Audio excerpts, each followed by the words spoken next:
嘿，大家好。那我今天要来分享最后一个阶段的配置建议哦。那终于来到我们的 A21到 A30的分区模式，相信大家已经不是当初的新手了，对这个游戏都有一定的理解。那关于为什么我们要分区，那乱分的时候可能会让你的材料变得更少，然后整体的效益变得更差。对，那还不知道的朋友可以先去看我之前的影片，为什么要分区，什么情况分区才会比较好。在这个阶段，我通常会分为1、3区为小队模式，比如说侵略之地、破灭之地是3人一组的团队，那通常会是放守护、破坏以及领主。那有人会把破坏换成那个圣骑士，也是可以的哦。2区这个王者之地，我会将它为大区，也就是说把小队以外的猎人通通扔在这里面。关于这阶段的配置啊，我会依照这样的顺序去做配置。首先，我们会先把 PVP 5人的那个配置去抄一下排行榜上面的大佬一个你顺眼的配置。对，第二个，我会把坦克的数量做确认哦，就是含你的竞技场的角色啊，我们会需要3到4只的守护坦克，对，就守护缓缓的坦克，然后2到4只的领主，对，以及1只毁灭的坦克做增伤，对，就是坦克的部分。那基本上1区我会建议配1只守护和领主，大区的话，初期分区我会建议守护2只，领主2只才会比较稳哦。到后面觉得不需要了，再把它改为1只守护，1只领主。好，第3个我会确认我们的辅助的角色，首先会有1只黑骑士连米斯特丁，负责给怪物上 debuff， 增加敌人受到的致命伤害。第二个，我会准备2只到3只的凤凰特工，一样是给怪物去上 debuff 效果，本身自己也是打王非常强力的哦。第3个，我会建议选择暗黑武器搭配大祭司的。那4转点最后一点，左边第3转的部分看你的需求，我会推荐选守护光环或者是处刑，一样是给怪物上 debuff， 那还有增加猎人的攻击力。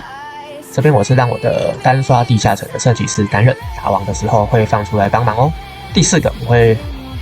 推荐使用毁灭，它可以增加猎人的伤害以及爆伤的效果。对，那我会想要让第2区啊、大区以及打王的时候可以常驻 buff， 所以我选择使用了2只的毁灭。最后我才会确认输出的角色。为什么要放在最后才确认呢？那是因为辅助还有坦克的角色各个大佬的配置都差不多，但是输出的部分都是完全不一样，相差非常的巨大。也就是说，想要怎么配置都可以哦。那我们这个阶段基本上是不会看到有梦想还有魔咒的部分，除非你的 PVP 角色有做使用。那是因为远程在深渊 A21 后非常的吃亏，几乎很容易会有落单的情况，被怪物摸到就死回家了，然后你的输出就会断掉了。同理，游侠的部分，因为特工啊，他们也是远程，所以生存会蛮堪忧的，所以我只练了2只凤凰特工，负责怪物上 debuff。当然有人也喜欢攻略 BOSS， 练了超过6只的特工也是可以的。那他们通常会配置2个凤特，然后3个以上的狙特做打王也是没有问题。因此第3阶段到第4阶段会有一个更换猎人角色的阵痛期，要把大部分的远程输出转为近战。那我这边会推荐先转破坏这个比较低成本的角色，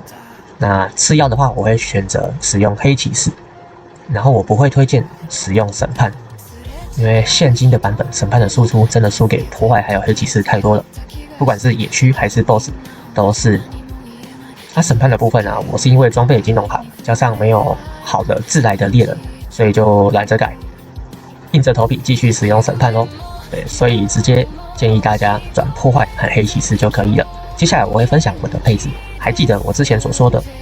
没有完美的配置，只有最适合自己的配置哦。那我目前用的这个配置其实不是主用，